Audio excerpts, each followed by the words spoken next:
ಎಲ್ಲರಿಗೂ ನಮಸ್ಕಾರ. Welcome to my channel ಸಂತೃಪ್ತಿ ಕಿಚನ್ಗೆ. ನಾನು ಪ್ರಿಯಾಂಕಾ. ಇವತ್ತು ನಾನು ನಿಮಗೆ ಡ್ರೈ ಜಾಮೂನ್ ಹೇಗೆ ಮಾಡೋದು ಅಂತ ತೋರಿಸ್ಕೊಡ್ತಾ ಇದ್ದೀನಿ. ಎಲ್ಲರೂ ಗುಲಾಬ್ ಜಾಮೂನ್ ಅಂತೂ ತಿಂದಿರ್ತಾರೆ. ಅದೇ ಥರನೇ ಸ್ಪೆಷಲ್ಲಾಗಿ ಡ್ರೈ ಜಾಮೂನ್ ಹೇಗೆ ಮಾಡೋದು ಅಂತ ತೋರಿಸ್ಕೊಡ್ತಾ ಇದ್ದೀನಿ.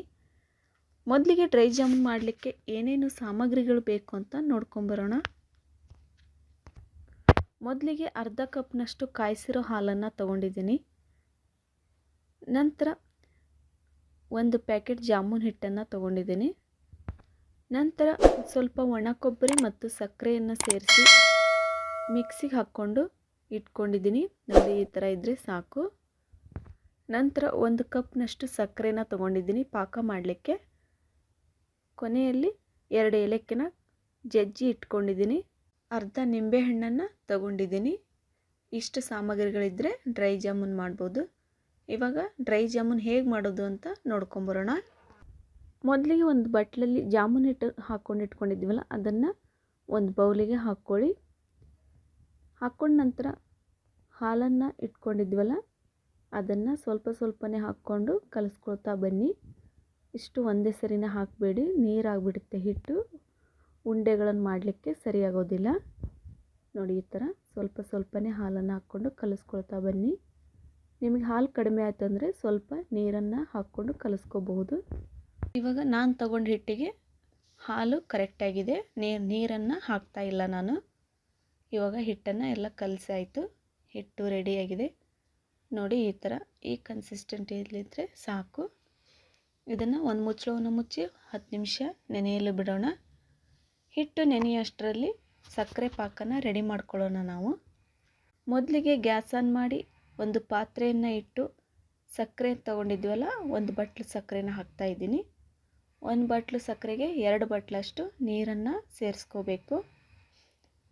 ಸಕ್ಕರೆ ಎಲ್ಲ ಚೆನ್ನಾಗಿ ಕರಗಿ ಒಂದೆಳೆ ಪಾಕ ಬರಬೇಕು. ಅಲ್ಲಿವರೆಗೂ ಚೆನ್ನಾಗಿ ಕುದಿಸ್ಕೋಬೇಕು.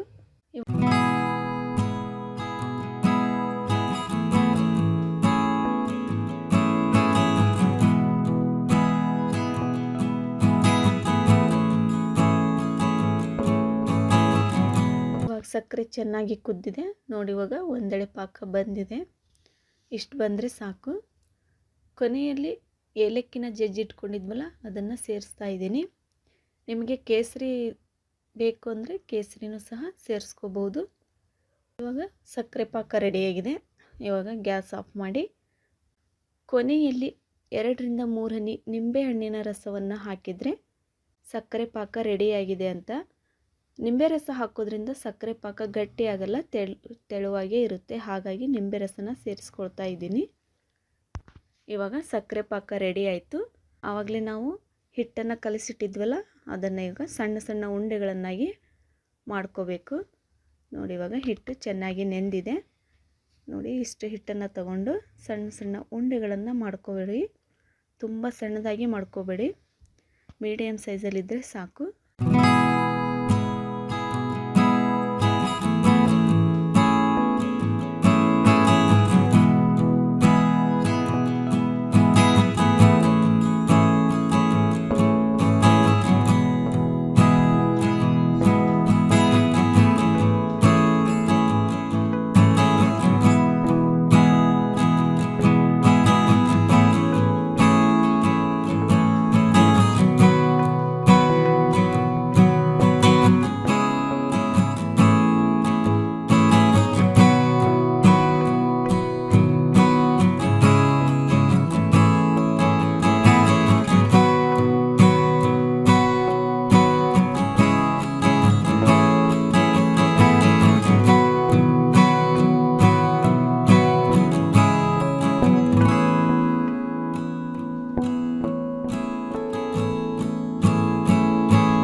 ಈ ಥರ ಮಾಡ್ತಾ ಇದ್ದೀನಲ್ಲ, ಈ ಥರ ಮಾಡ್ಕೋಬೇಕು.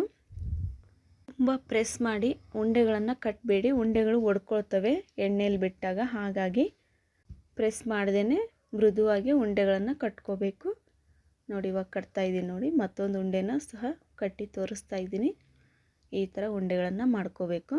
ನಾನು ಇದೇ ತರಹನೇ ಎಲ್ಲ ಉಂಡೆಗಳನ್ನು ಮಾಡ್ಕೊಂಡು ಇಟ್ಕೊಂಡಿದ್ದೀನಿ ನೋಡಿ. ಇವಾಗ ಉಂಡೆಗಳನ್ನು ಕರಿಲಿಕ್ಕೆ ಎಣ್ಣೆನ ಇಟ್ಕೊಳ್ಳೋಣ. ಮೊದಲಿಗೆ ಗ್ಯಾಸ್ ಆನ್ ಮಾಡಿ ಒಂದು ಬಾಣಲೆನಿಟ್ಟು ಉಂಡೆಗಳನ್ನು ಕರಿಲಿಕ್ಕೆ ಎಷ್ಟು ಎಣ್ಣೆ ಬೇಕೋ ಅಷ್ಟು ಎಣ್ಣೆನ ಹಾಕ್ಕೊಳ್ಳಿ. ಎಣ್ಣೆ ಚೆನ್ನಾಗಿ ಬಿಸಿಯಾದ ನಂತರ ಉಂಡೆಗಳನ್ನು ಒಂದೊಂದಾಗಿ ಎಣ್ಣೆಯಲ್ಲಿ ಬಿಡ್ತಾ ಬನ್ನಿ. ನೋಡಿ ಈ ಥರ ಒಂದೊಂದಾಗಿ ಉಂಡೆಗಳನ್ನು ಬಿಡಿ. ಉಂಡೆಗಳನ್ನು ಬಿಡುವಾಗ ನೀವು ಗ್ಯಾಸನ್ನು ಮೀಡಿಯಮ್ ಫ್ಲೇಮಲ್ಲೇ ಇಟ್ಕೊಂಡಿರಬೇಕು. ಹೈ ಫ್ಲೇಮಲ್ಲಿ ಇಟ್ಟರೆ ಉಂಡೆಗಳು ಕಪ್ಪಗಾಗಿ ಬಿಡ್ತವೆ. ಹೀಗೆ ಮಾಡೋದ್ರಿಂದ ಕಲರು ಕಪ್ಪಗಾಗುತ್ತೆ ಮತ್ತು ಒಳಗಡೆ ಹಿಟ್ಟು ಸಹ ಬೆಂದಿರೋದಿಲ್ಲ. ಹಾಗಾಗಿ ಮೀಡಿಯಮ್ ಫ್ಲೇಮಲ್ಲಿ ಇಟ್ಕೊಂಡೆ ಉಂಡೆಗಳನ್ನು ಬೇಯಿಸ್ಕೊಳ್ತಾ ಬನ್ನಿ. ಈ ಥರ ಒಂದು ಜಾಲ್ಸೋಟಿಂದ ಎರಡು ಸೈಡು ಉಂಡೆಗಳನ್ನು ಚೆನ್ನಾಗಿ ಬೇಯಿಸ್ಕೋಬೇಕು. ಇದು ಬೇಯಲಿಕ್ಕೆ 3 ರಿಂದ 4 ನಿಮಿಷ ಬೇಕಾಗ್ತದೆ.